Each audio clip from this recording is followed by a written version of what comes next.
The other day we published on the website a article detailing how to shoot better video at home. I thought I would practice what I preach a bit and make a video shot at home talking about some of the things that we wrote about in the article. The first tip is to have your video edited professionally. Obviously, as a company that does professional video editing, we would say this, but there's a few good reasons to have someone else edit it for you, which I think I can probably quite easily demonstrate by including an unedited version of this video, or at least an unedited chunk of this video. There's a few good reasons to have it edited. There's a few than it does. For f***'s sake.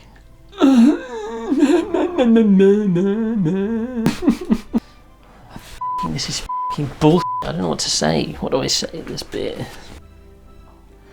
As you'll see, I just kind of waffle at the camera, and then I get Will, our video editor, to edit out the bits that are rubbish or the bits where I stumble over my words. And it means that because I don't have to think about saying everything that I want to say to camera in one hit, I can just waffle a bit. I can get all the stuff off my chest, and I can stop, and I can start, and I can and I can not have to think about everything that I'm going to say or read it off some script.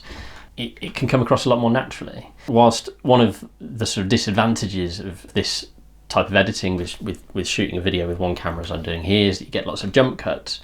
Ultimately, as long as the audio flows, as long as what you hear, my voice flows, when you see it on the video, the way my voice flows kind of overtakes your senses, and you don't see so many of the jump cuts, or they just become irrelevant to the content. With our clients, we have two cameras and we cut between the two to get rid of the ums and the ahs. But with one camera, you can get good enough quality of video. Having a professional edit your video also means that you can top and tail, or have your video top and tailed with your logos, a call to action at the end, and that sort of thing, which just brings a little bit more, I suppose, professionalism. Certainly at the moment, in times of international pandemic, people are a little bit more forgiving of, sort of less high quality content. But there's no reason not to present the content that you're producing to the world in good a way as you possibly can. The next tip that I mentioned in the blog post is to use the highest quality camera that you've got to hand. Now, for most people, of course, this is going to be a smartphone of some sort, or maybe the camera that you take on holiday. I was tempted to record this on an iPhone just to demonstrate what it looked like, but actually I felt that would go against my own advice. I have a decent quality camera at home, so that's what I'm using to make this video. With good light and the rest of the tips that I go through in this video, smartphones, certainly these days, modern smartphones are perfectly capable of making good quality video. The next tip I mentioned in the video is to wipe your camera lens. Now, this comes from a bit of a bugbear of mine. As a professional photographer, if you've been to any event where photography is being taken, you will have either yourself or seen people handing cameras, smartphones usually, to the professional photographer saying, can you just take a snap on my phone so I can put it on social media? Every single time, I'm more than happy to do this for people. 99% of the time somebody gives me a camera, it's got a load of gunk on the lens, I don't know what it is, fingerprint grease, chip grease, whatever. The results from photos taken, or videos and photos taken with cameras that have got grease on the lens, are sort of cloudy looking and smeary and hazy. Wipe the lens. It takes 2 seconds. Just do it on your t-shirt, that lens cloth that came with your sunglasses, or if you happen to wear glasses, give it a wipe. The results will be an order of magnitude better.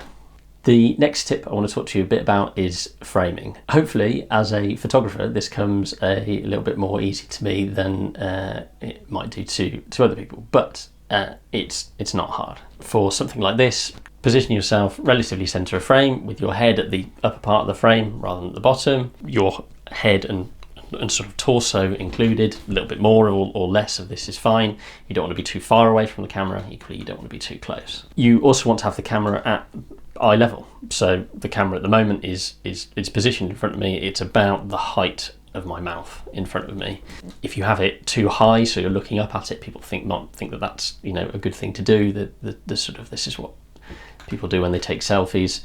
You're just going to look weird on video if the camera's too high. Equally, you definitely don't want to be looking down on the camera. Also want to think about the stuff that you've got in the background. So I'm in my home office. I've got a radio and some cameras and my laptop and my desk. That's a lot more ideal than a messy living room or whatever. On top of that, you've also got to think about your lighting.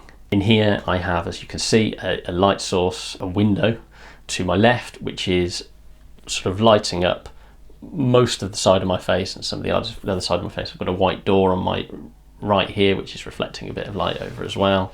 I've not got any artificial lights on in here. It's all just the natural light from the window, choosing either natural light or artificial light, not both. You also want to make sure that you're not backlit. If you have the light behind you, it will throw out the camera and you will just be cast into shadow, and the light behind will be distractingly bright.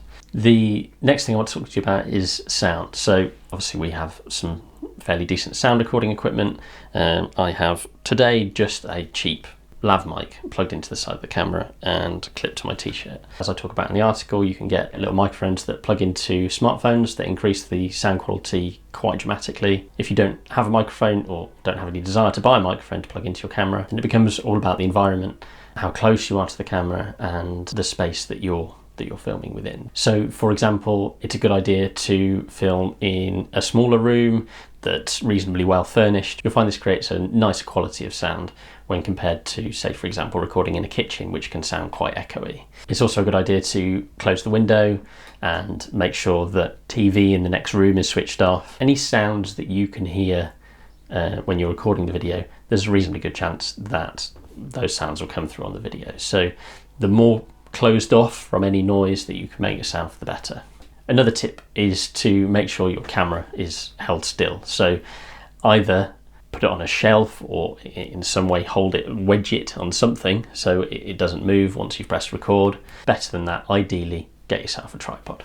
And if you're using a smartphone, you can get a little glass bracket that will hold a smartphone and screw onto the top of a tripod. My final tip, or tips I suppose, are a little bit less technical. In the article I use the heading "Don't over prepare." That really probably sums up my point best. If you spend too much time thinking before you press record about what you're going to say, you will find it difficult. If you write yourself a script, you'll end up trying to read the script and you'll sound scripted. You won't sound natural. Even post-it notes can cause you problems. I've made myself problems by trying to remember what I wrote in the article. I've got my phone here and I'm flicking through it as I go. Yes, you need to think about what you're going to say, but any over preparation is going to make you sound just too rehearsed and too unnatural. The best thing you can possibly do is sit down in front of the camera and just talk as naturally as you possibly can. You do whatever you do for a living and you know your topic. The thing that you just need to do is talk about the things that you know to camera. There is of course loads more that I could waffle on at camera about this topic, but hopefully that has given you a starting point for getting going. If you would like to get some more tips, just give us a ring. I've been talking to quite a few people recently about this sort of thing. I'm more than happy to help, and of course if you need your video editing, then just get in touch.